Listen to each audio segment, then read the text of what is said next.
तो दोस्तों अब जन आधार को अपडेट करवाने के लिए आपको आज से यानी 1 जून 2026 से भुगतान करना पड़ेगा। यानी पैसे आपको देने पड़ेंगे, भले ही आप ई मित्र से करवाएं या फिर खुद की एसएसओ आईडी से करें। और तो और अब जन आधार में कई जानकारी को अपडेट करने की लिमिट है, वो भी तय कर दी गई है, क्योंकि अब यहां पे 1 जून 2026 से जन आधार को अपडेट करवाने के नए नियम लागू हो गए। तो इस वीडियो में आपको इन्हीं नए नियमों के बारे में बताऊंगा और आपको बताऊंगा कि अब कौन कौन सी जानकारी अपडेट करवाने के लिए आपको कितना शुल्क देना पड़ेगा और कौन कौन सी जानकारी आप अपडेट करवा सकते हैं और कौन कौन सी जानकारी आप अपडेट नहीं करवा सकते। नमस्कार साथियों, मैं हूं आपका अपना साथी राजगुरु। साथियों, जन आधार कार्ड के बारे में आप सब जानते हैं, क्योंकि अपने राजस्थान के हर एक निवासी का एक ऐसा कार्ड है जिसके अभाव में शायद ही कोई उसका काम होता हो, चाहे वो सरकारी योजना से रिलेटेड हो या किसी प्रकार की कोई आवेदन फॉर्म से रिलेटेड हो। ये हर जगह इसकी हमें आवश्यकता होती है। और आपको यह भी पता है कि समय के साथ हम अपने जन आधार में कई प्रकार की जो जानकारियां हैं वो अपडेट करवाते हैं, संशोधन करवाते हैं। अब तक क्या होता था, ये पूरा का पूरा जो मामला था वो बिल्कुल फ्री था। हालांकि यहां पे देखिए, ई मित्र के माध्यम से जब आप अपने जन आधार को अपडेट करवाते थे तो 50 रुपए का एक टोकन कटा करता था, जो कि ई मित्र का शुल्क था। यहां पे जन आधार अपडेट या संशोधन करवाने का कोई शुल्क नहीं था, लेकिन अब ये शुल्क है वो लागू हो गया है। 1 जून 2026 से नए नियम है वो लागू हो गए। चलिए आपको बताता हूं कि कौन कौन सा अपडेट यदि आप कराओगे तो उसका कितना शुल्क आपको यहां पे लगने वाला है, और इसके लिए संबंधित विभाग के जो आदेश है उसकी मुझे मदद लेनी पड़ेगी, क्योंकि एक पूरा चार्ट यहां पे वो दिया गया है। ध्यान से सुनिएगा, सबके लिए इंपॉर्टेंट है, ठीक है। चलिए इसमें यहां पे देखिए, यदि आप अपनी माता पिता के नाम में संशोधन करवाते हो या फिर अल्पसंख्यक की श्रेणी माइनॉरिटी ग्रुप में यदि आप संशोधन करवाते हो, अपनी वैवाहिक स्थिति यदि आप अपडेट करवाते हो, अपने जीवन साथी यानी पति पत्नी के नाम में यदि आप अपडेट करवाते हो, तो यहां पे देखिए आप साल में 2 बार ही ये अपडेट करवा सकते हो। साल के अंदर आप 2 बार ही यहां पे अपडेट है वो करवा सकते हो। और यहां पे देखिएगा, साल की बात नहीं है, यहां पे देखिए कुछ कंडीशन में साल लागू होती है और कुछ कंडीशन में लाइफ टाइम लागू होती है। जैसे यदि अपन आधार कार्ड की बात करें तो जन्म तिथि है, आप जीवन भर में केवल यहां पे 2 बार जन्म तिथि अपडेट करवा सकते हैं, है ना। अब तो यहां पे देखिए एक बार वाला मामला भी हो गया, ठीक है। तो ये यहां पे नियम लागू है। अब यहां पे देखिए, यदि आप पहली बार इसमें अपडेट करवाओगे तो निःशुल्क रहेगा। उसके बाद यदि आप दूसरी बार अपडेट करवाओगे तो आपको यहां पे 15 रुपए का शुल्क देना पड़ेगा। ध्यान रखना, यहां पे देखिए जो ई मित्र का चार्ज रहेगा वो तो रहेगा, लेकिन इसके साथ साथ यहां पे जन आधार का अतिरिक्त शुल्क है वो भी आपसे यहां पे वो लिया जाएगा। चलिए इसके बाद यदि आप अपनी एजुकेशन शिक्षा से संबंधित कोई जानकारी अपडेट करवाना चाहते हैं या फिर अपनी इनकम या आय कोई अपडेट करवाना चाहते हैं, तो आप एक वित्तीय वर्ष में केवल 2 बार अपडेट करवा सकते हैं, बार बार नहीं करवा सकते।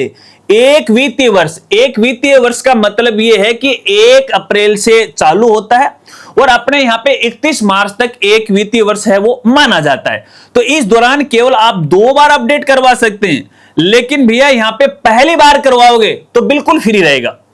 लेकिन यदि आप उसी वित्तीय वर्ष में दूसरी बार करवाओगे तो आपको 25 रुपए का शुल्क है वो लिया जाएगा, भले आप ई मित्र से करवाओ या फिर अपनी खुद की एसएसओ आईडी से करवाओ। अब ये अपडेट क्यों किए गए हैं, ये नया नियम क्यों लागू किया गया, इसके बारे में हम आगे बात करेंगे, आपके लिए इंपॉर्टेंट है। चलिए इसके बाद यदि आप अपने जन आधार में बैंक की कोई भी जानकारी अपडेट करवाते हो तो एक वित्तीय वर्ष के अंदर 2 बार अपडेट करवा सकते हो, और यहां पे पहली बार निःशुल्क, दूसरी बार 40 रुपए आपको यहां पे वो देना होगा। इसके बाद यदि आप अपनी पारिवारिक सूचनाओं को अपडेट करवाते हो, जैसे अपने परिवार का विभाजन, स्प्लिट करते हो अपने जन आधार को, परिवार के सदस्यों का स्थानांतरण यानी एक परिवार से दूसरे परिवार में चले जाना, है ना, यदि आप ये काम करवाते हो, या फिर अपने जन आधार का मुखिया में परिवर्तन या मुखिया को आप चेंज करते हो, तो ऐसे में यहां पे देखिए अधिकतम है वो 5 बार किया जा सकता है। अधिकतम कितनी बार? 5 बार किया जा सकता है। पहली बार निःशुल्क होगा और उसके बाद आपको हर बार 25 रुपए का शुल्क है वो देना पड़ेगा। इसके बाद यदि आप अपने जन आधार के अंदर गैस कनेक्शन, पानी है, बिजली है, पासपोर्ट है, ड्राइविंग लाइसेंस है, वोटर आईडी कार्ड है आदि सूचनाओं में यदि आप अपडेट करते हो तो ये 5 बार आप अपडेट कर सकते हो। ठीक है, इसके बाद आपको यहां पे देखिएगा, जब आप इनको अपडेट करोगे तो 25 रुपए का शुल्क आपको यहां पे वो देना पड़ेगा। ठीक है, इसके बाद पूर्णतः निःशुल्क इसमें क्या करें, ये तो यहां पे देखिए चार्ज लगने वाले हैं 25 और 40 15 रुपए हैं। अब यहां पे इसके अंदर है कुछ फ्री भी रखा गया, जान लीजिएगा क्या क्या रखा गया। इसमें एक तो नवीन नामांकन, यदि आप नया जन आधार बनाते हैं फ्री रहेगा। परिवार में नए सदस्यों को जोड़ते हैं या परिवार में किसी सदस्य की मृत्यु हो जाती है या किसी सदस्य को हटाना या जोड़ना है, यह काम आप बिल्कुल फ्री में कर सकते हो, लेकिन एक बार ही कर सकते हो। ऐसा नहीं कि बार बार आज इसको हटा दिया कल उसको जोड़ दिया, नहीं, बड़ा सोच समझ के आपको करना है। यह पूर्णतः निःशुल्क यहां पे वो रहने वाला है। ठीक है, इसके अलावा यदि आप जन आधार अपना डाउनलोड करते हो, ई जन आधार पीडीएफ फाइल के अंदर है, तो हर समय है लाइफ टाइम फ्री रहेगा, आप निःशुल्क उसे डाउनलोड वो कर सकते हो। कहने का मतलब दोस्तों ये है कि अब भी आप जन आधार में ये जो बेसिक जानकारी है इनमें यदि आप अपडेट करोगे तो आपको यहां पे शुल्क वो देना पड़ेगा।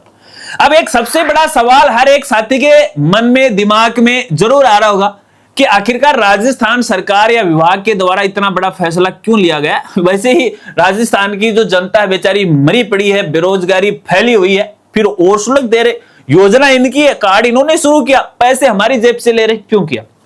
साथियों मैं आपको बताना चाहूंगा, देखिए इस तरह के जब भी सरकार के द्वारा कोई फैसले लिए जाते हैं वो कोई एक घटना को लेके या फिर अचानक से नहीं लिए जाते हैं, इसके पीछे रिसर्च होता है। उन जो संबंधित विभाग उनके सामने कई तरह की समस्याएं आती हैं, जब उन समस्याओं को रखा जाता है फिर उन पे विचार विमर्श किया जाता है। अब यहां पे समस्या क्या थी? अब देखिए आपको पता है कि आजकल डिजिटल दुनिया हर के हाथ में इस तरह का एक मोबाइल है और इस मोबाइल में अपनी एसएसओ आईडी लॉगिन करे और तुरंत है वो कभी कुछ अपडेट कर देते हैं, कभी कुछ अपडेट करते हैं। तो ऐसे में यहां पे देखिए अपडेट वाली जो प्रोसेस है वो एक लंबी प्रोसेस हो गई, बहुत डेटा बार बार अपडेट हो रहा है और सेम ही जानकारी अपडेट हो रही। कई बार क्या होता है कि गलत जानकारी हो सकता है कि शायद है वो पहले अपने जैसे एलपीजी आईडी या दूसरा कनेक्शन ले लिया, तीसरा ले लिया, फिर ऐसे हर एक चीज ऐसे अपडेट करवाते हैं। तो ऐसे में संबंधित विभाग को कई तरह की परेशानियां आई हैं। इन परेशानियों को ध्यान में रखते हुए ये जो शुल्क है वो लागू किया गया, क्योंकि यदि शुल्क लगेगा तो शायद लोग हैं बिना काम अपने जन आधार को अपडेट है वो नहीं करेंगे। अगर यहां पे मेरी राय बताऊं क्या ये उचित था? बिल्कुल ये उचित था, क्योंकि मेरे देखने में ऐसा है बहुत सारे साथी कि सर हमने 50 बार अपडेट कर दिया। अरे जो चीज एक बार अपडेट करने की आवश्यकता थी उनको आपने 50 बार क्यों अपडेट कर दिया? तो ये कुछ ऐसी खामियां थी, कमियां थी, इन कमियों को देखते हुए इस तरह का संशोधन है वो किया गया। खैर कोई बात नहीं, आगे से आपको ध्यान में रखना है वो ये बात केवल जन आधार पे लागू नहीं होती है, अपने आधार कार्ड पर भी लागू होती है। अब आधार में कई नियम लागू हैं, नए नियम, किस किस को जानना है कमेंट करके आप बताइएगा, एक नई वीडियो में आपको जरूर बताऊंगा।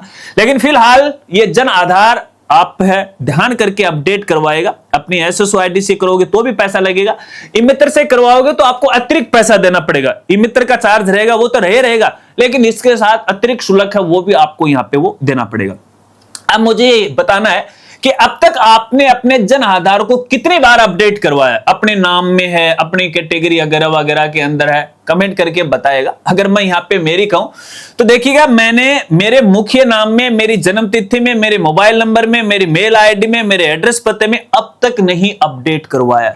क्या क्या कुछ बेसिक जानकारी, जैसे अगर ज्यादा हमें जरूरत पड़ती है तो वो एक इनकम की जरूरत पड़ती है, ठीक है, और बाकी पहले से जो बिजली है या फिर गैस कनेक्शन है ये तो हम पहले एक बार कर चुके, उसके बाद हमें अपडेट करने की आवश्यकता अब तक वो नहीं पड़ी है। ठीक है, चलिए आज की वीडियो में आपको कैसी लगी कमेंट करके जरूर बताइएगा और इस वीडियो को ज्यादा से ज्यादा अपने दोस्तों में जरूर शेयर कीजिएगा। मिलते हैं फ्रेंड्स अगले एक नई वीडियो के साथ, नए अपडेट के साथ, तब तक के लिए जय हिंद, जय भारत।